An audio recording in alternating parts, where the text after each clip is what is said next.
And I remember I lived in the 1960s, and I was a teenager in the 1960s, and there was so much optimism that this reformed Catholicism would bring in the whole world, that everyone would come flocking to the Catholic Church because it was now taken out of the Middle Ages, and it was transformed into something that would be compatible with the modern world and would conform to the tastes of the modern world. The optimism was not able to be measured. And now we've seen what has happened.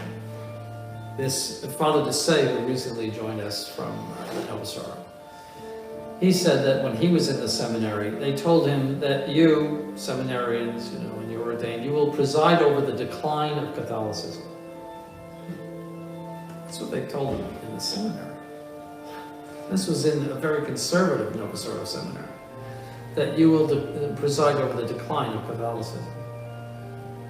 And there's, I don't know if they're doing the same here, but they're closing down churches a great deal in the United States, selling them off. There's nobody there. And worse than that, they have no priest to put in there. So one priest is running 4 parishes. And no priest in Germany that was running 4 parishes. So it is a tremendous flop in the sense that it is just not popular. Nobody takes it seriously. The only people that still go are really people my age who knew the old church and who have drilled into them the fact that you should go to church every Sunday. But the young people really want nothing to do with it. They're just not interested in it. And yet there is an interest on the part of young people in what you call conservative sort of things.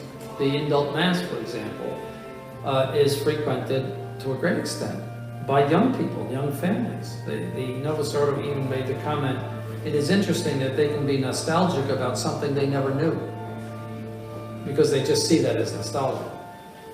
In fact, it is their way of finding the Catholic faith, because the traditional Mass, even when it's offered in the context of the Nova Sordo, speaks the Catholic faith. It has a way of just telling you the Catholic faith in some way. It just speaks it, and people see that and they are attached to it.